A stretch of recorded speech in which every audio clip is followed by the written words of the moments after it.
मेरे पति के जाने के बाद जिंदगी जैसे ठहर सी गई थी। रोजमर्रा की जरूरतों ने मुझे फिर से खेत की पगडंडियों की ओर धकेला। गांव की कुछ औरतों के साथ मैं पास के साहूकार के खेत में काम करने जाती थी। उन्हीं दिनों एक नया लड़का भी वहां काम करने आने लगा। उम्र में मुझसे छोटा था, पर उसकी आंखों में एक सादगी और मासूमियत थी। एक दिन खेत में बाकी औरतें नहीं आईं, मैं अकेली थी। दोपहर की तपती धूप में काम कर रही थी कि वो भी वहां आ गया। बिना कुछ कहे वह मेरे पास आकर बैठ गया। पेड़ की छांव में कुछ पल शांति के बीते। अचानक उसने मेरा हाथ अपने हाथ में ले लिया। उसका स्पर्श गर्म था, शायद उतना ही अकेला जितना मैं चौंकी, लेकिन कुछ कह न सकी। हमारी सांसें उलझने लगी थी, जैसे बीते वक्त का सारा दर्द एक जगह आकर ठहर गया हो। उसने मेरे चेहरे की ओर देखा, फिर कुछ पल की खामोशी के बाद, मेरा नाम ज्योति है, उम्र है 29, लेकिन अक्सर लोग कहते हैं कि मैं अपनी उम्र से कहीं छोटी लगती हूँ। लंबे सिल्की बाल, काले भूरे नयन और एक सादगी भरा व्यक्तित्व, शायद यही मेरी पहचान थी। मेरी शादी एक गांव के लड़के विजय से हुई थी। विजय न सिर्फ सुंदर था, बल्कि उसका स्वभाव भी बेहद सौम्य और स्नेही था। वो मुझे बेपनाह प्यार करता था और मेरी हर जरूरत, हर भाव को बिना कहे समझ जाता था। हमारा रिश्ता कुछ ही सालों में इतना गहरा हो गया था कि उसकी हर मुस्कान में मुझे जीने की वजह दिखती थी। लेकिन जीवन कब कौन सी करवट ले, कौन जानता है। एक दिन विजय बहुत बीमार पड़ा। इलाज करवाया, दवाएं दी, लेकिन किस्मत ने साथ नहीं दिया और कुछ ही समय में वो मुझे छोड़कर हमेशा के लिए चला गया। उस वक्त मेरी उम्र सिर्फ 26 थी और मैं एक विधवा बन गई थी। हमारा कोई बच्चा नहीं था। घर में सास ससुर नहीं थे। मेरे मायके वाले जरूर थे, लेकिन ज्यादा दिन उनके पास रहना मुझे बोझ लगने लगा। मन कहता था यह मेरी लड़ाई है, मुझे ही लड़नी होगी। मैं फिर अपने गांव लौट आई। अपने छोटे से घर में एक नई शुरुआत की। पेट पालने के लिए मैंने खेतों में मजदूरी करना शुरू किया। गांव के एक साहूकार के खेत में काम मिलने लगा। हर शाम थककर जब घर लौटती तो अकेलापन दीवारों पर चिपका हुआ मिलता। साहूकार के जिस खेत में मैं रोज मजदूरी करने जाया करती थी, वहां एक दिन एक नया चेहरा दिखा। नाम था उसका राजा। उम्र में शायद मुझसे 1-2 साल छोटा रहा होगा, पर व्यक्तित्व में कहीं से भी कम नहीं था। लंबा, गोरा और आंखों में कुछ ऐसा सूनापन जो मेरे अपने अकेलेपन से बहुत मिलता जुलता था। राजा ज्यादा पढ़ा लिखा नहीं था, लेकिन मेहनती था। उसका परिवार बहुत दूर किसी गांव में रहता था और हालात इतने अच्छे नहीं थे कि उसे गांव में ही सहारा मिल सके। इसलिए वह भी हमारी ही तरह खेतों में मजदूरी करने लगा। वो रोज आता, खामोशी से खेत में पानी देता। मैं वही खरपतवार निकालती थी। धीरे धीरे हमारी नजरें मिलने लगी। फिर हल्की फुल्की बातें शुरू हुई। कभी वो मुझे देखकर मुस्कुरा देता, तो कभी मैं उसकी तरफ एक नजर डालकर फिर झुक जाती अपने काम में। कभी कभी राजा बांध के पास घास काटता दिखता। उसकी मेहनत में कुछ अलग सी ईमानदारी थी, कुछ ऐसा जो मुझे भीतर से छू जाता था। राजा अक्सर काम करते करते मुझे चोरी छुपे देखा करता था। मैं भी जानबूझकर अनजान बनी रहती, पर मन ही मन उसका ध्यान मुझे अच्छा लगने लगा था। कभी कभी जब थककर सिर उठाती तो उसे अपनी ओर देखता पाती और फिर खुद को किसी छोटी सी लड़की जैसा महसूस करती, जो पहली बार संकोच में मुस्कुराना सीख रही हो। हम दोनों धीरे धीरे पास आने लगे। दोपहर का समय वह खास होता जब सब खेत का काम छोड़कर खाने बैठते थे। औरतें जब मुझे खाने के लिए बुलाती तो राजा भी वहीं आकर बैठ जाता। वह अकेला था, उसका कोई अपना आसपास नहीं था, शायद इसीलिए बाकी औरतें भी उसे अपनापन देने लगी थीं। खाने के वक्त खेत की धूप में हंसी का मौसम होता। औरतें उससे मजाक करती, अरे राजा, अब तो शादी कर ले, बहुत उम्र हो गई तेरी। कोई कहती, देख ले, हमारी ज्योति है, सुंदर भी है, अकेली भी है। राजा शर्माता, मुस्कुराता और हंसते हुए बात टाल देता। कहता, क्या बताऊं दीदी, घर की हालत देखो, शादी की सोच भी नहीं सकता। पर उसकी आंखें कुछ और कहती थीं। वह जानबूझकर विषय को बदल देता, लेकिन उसकी मुस्कान में एक झिझक और कहीं न कहीं एक छिपी चाह भी होती थी। इसी तरह हम दोनों के बीच एक चुप संवाद शुरू हो गया था। शब्दों की जगह अब हमारी खामोशियां बोलने लगी थीं। और शायद मेरे सूने जीवन में फिर से किसी की मौजूदगी की हल्की सी आहट होने लगी थी। वो एक साधारण सी सुबह थी। उस दिन बाकी औरतें नहीं आई थीं। किसी और खेत में काम लग गया था उनका और मैं अकेली साहूकार के खेत में खरपतवार निकाल रही थी। सिर पर पल्लू रखे, हाथों में मिट्टी और धूप से तपता बदन लिए मैं चुपचाप काम करती रही। वहीं पास के खेत में राजा पानी दे रहा था। दोपहर होने लगी थी। सूरज सिर पर आ गया था और खेत की पगडंडी भी तपने लगी थी। थकी हुई मैं एक पुराने नीम के पेड़ के नीचे जाकर बैठ गई। वहीं अक्सर हम औरतें मिलकर खाना खाती थीं। मैंने जैसे ही अपना डिब्बा खोला, राजा भी अपनी बाल्टी और पाइप छोड़कर मेरी ओर चला आया। हम दोनों आमने सामने बैठ गए। हवा हल्की सी चल रही थी और उस पेड़ की छांव में एक अजीब सी राहत थी। राजा ने हल्की मुस्कान के साथ कहा, आज सब नहीं आए, शायद कल लौटेंगी। मैंने सिर हिलाया और चुपचाप अपनी रोटियों में से एक उसकी ओर बढ़ाई। खा लो, साथ खा लेते हैं, मैंने धीरे से कहा। उसने हिचकते हुए हाथ बढ़ाया और जैसे ही उसके उंगलियां मेरी उंगलियों से हल्के से टकराईं, एक अदृश्य कर्ज सा मेरे भीतर दौड़ गया। वो स्पर्श इतना कोमल था, मगर भीतर कहीं कोई बंद दरवाजा खटक गया। मैंने तुरंत नजरें झुका ली, लेकिन मेरा मन अचानक बेचैन सा हो गया। राजा भी चुप हो गया था। हम दोनों ने चुपचाप खाना खाया। बीच बीच में नजरें मिलती और फिर झुक जाती। राजा ने मेरी ओर देखा, मैं जानती थी वो कुछ पूछने वाला है। और फिर उसने धीरे से कहा, तुम्हारे माथे पर कुमकुम नहीं है, क्या तुम विधवा हो? उसका सवाल गलत नहीं था, पर शब्द जैसे सीधे दिल में उतर गए। कुछ पल को मेरी सांस रुक गई। मेरा हाथ थाली में रुका रह गया और आंखें अचानक कहीं दूर चली गईं, उस बीते वक्त में जब मेरा सिंदूर अचानक छिन गया था। मैंने नजरें झुका ली और धीरे से कहा, हाँ, कुछ साल पहले मेरी शादी हुई थी। 4-5 महीने भी नहीं बीते थे कि वो चला गया। तब से अकेली हूँ, माता पिता हैं, लेकिन ज्यादा वहां नहीं रहती। राजा शांत था, उसकी आंखों में एक समझदारी सी उतर आई थी। फिर वह बोला, फिर तुमने दोबारा शादी क्यों नहीं की? मैं हंसी, एक थकी हुई मुस्कान के साथ, मेरी हालत भी तेरे जैसी है राजा, पहले से बंधी थी, अब कौन फिर से बंधेगा? और इतनी भाग दौड़ कौन करे? अब तो बस जी रहे हैं जैसे चल रहा है। हमारे आसपास कोई नहीं था। राजा मुझे बहुत ध्यान से देख रहा था। मैं उसकी आंखों में देखना नहीं चाहती थी। डर था कि अगर देखा तो खुद को कहीं फिर से हार न बैठूं। खाना खत्म हो चुका था। हम दोनों चुपचाप बैठ गए। कुछ देर के लिए जमाना रुक गया लगता था।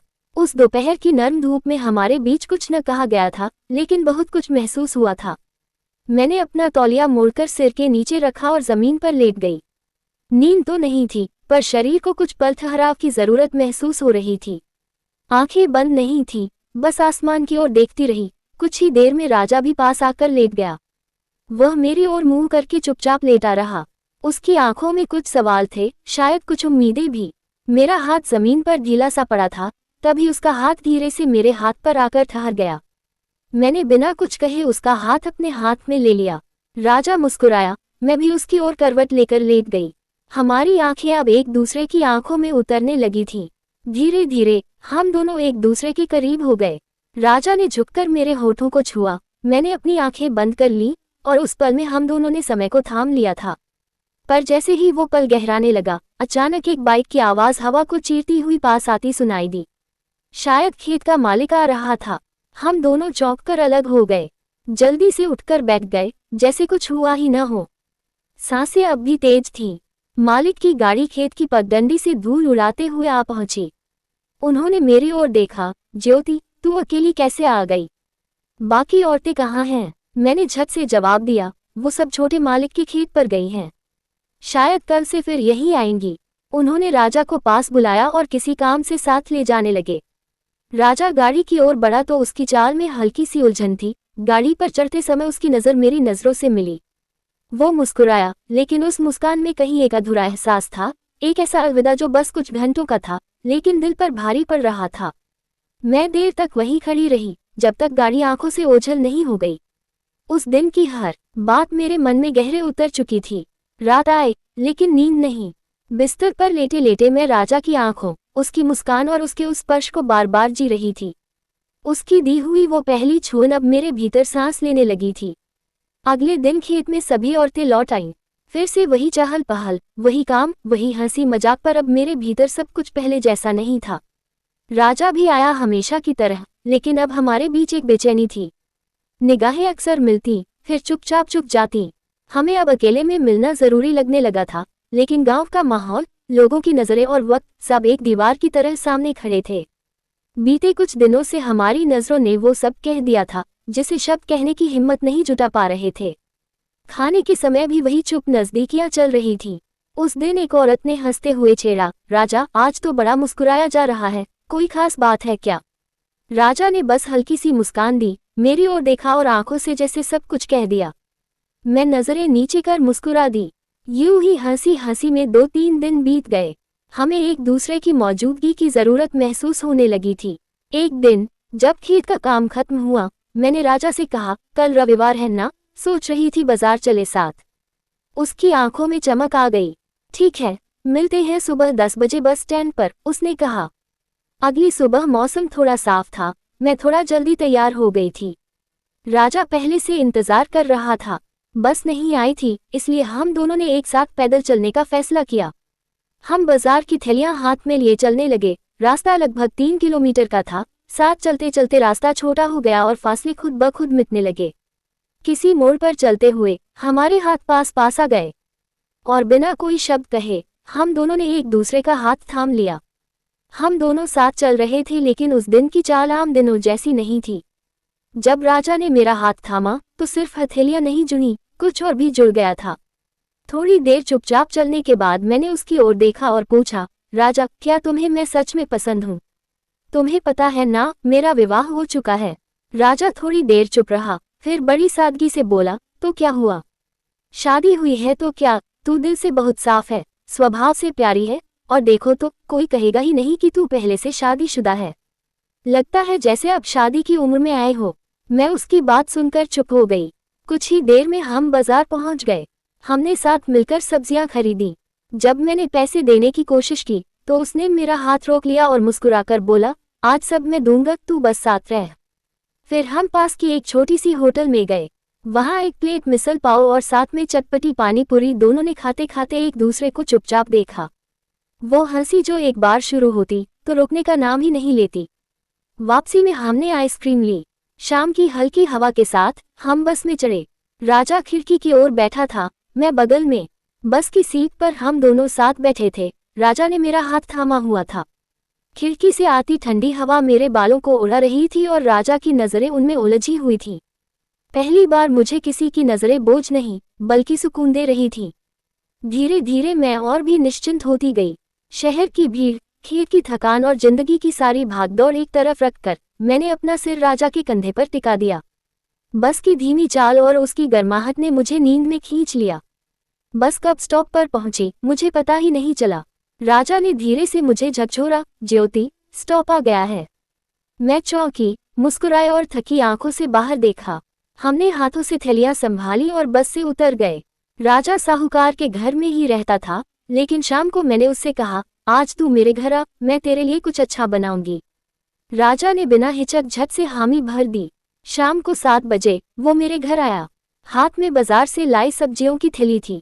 मैं रसोई के कोने में रखे छोटे से स्टोव पर चाय चढ़ा रही थी, तभी राजा चुपचाप मेरे पीछे आ खड़ा हुआ। उसने मुझे पीछे से हल्के से बाहों में ले लिया। देखूं तो तू चाय कैसे बनाती है, उसने धीमे से कहा। मैं मुस्कुरा दी। वो एक कप उठा लाया, मैंने दूसरा। हम दोनों चाय के कप लिए आंगन की सीढ़ियों पर बैठ गए। हम बातें करते रहे। करीब 8:30 बज चुके थे। मैंने खाना पहले ही बना लिया था, अब बस गर्म करना बाकी था। मैंने रोटियां और सब्जी फिर से गर्म की और दोनों ने चटाई पर बैठकर खाना शुरू किया। हम आमने सामने बैठे थे। इस बार कोई झिझक नहीं थी।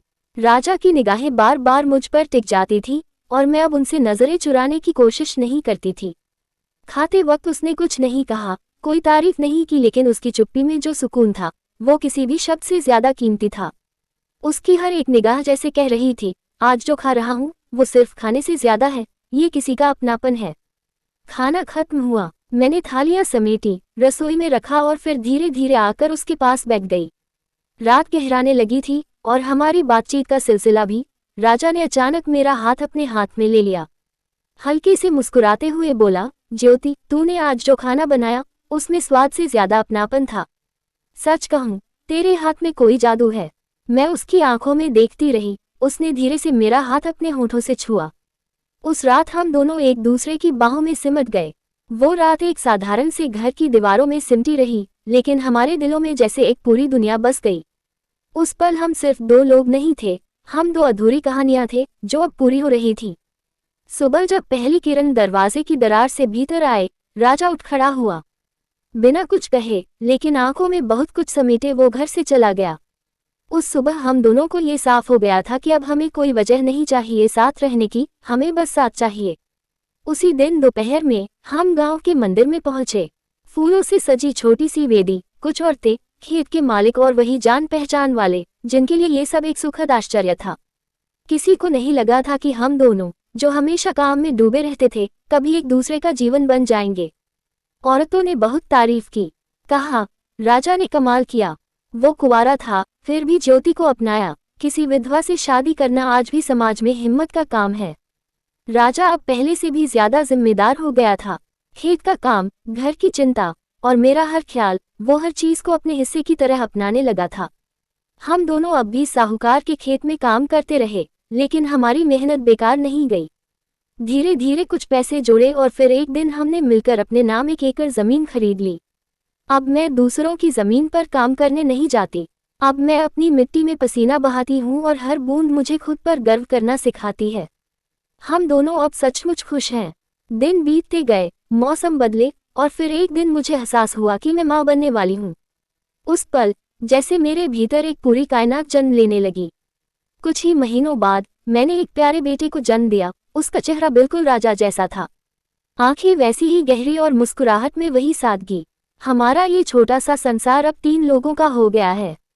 दोस्तों, जिंदगी हर किसी के लिए आसान नहीं होती।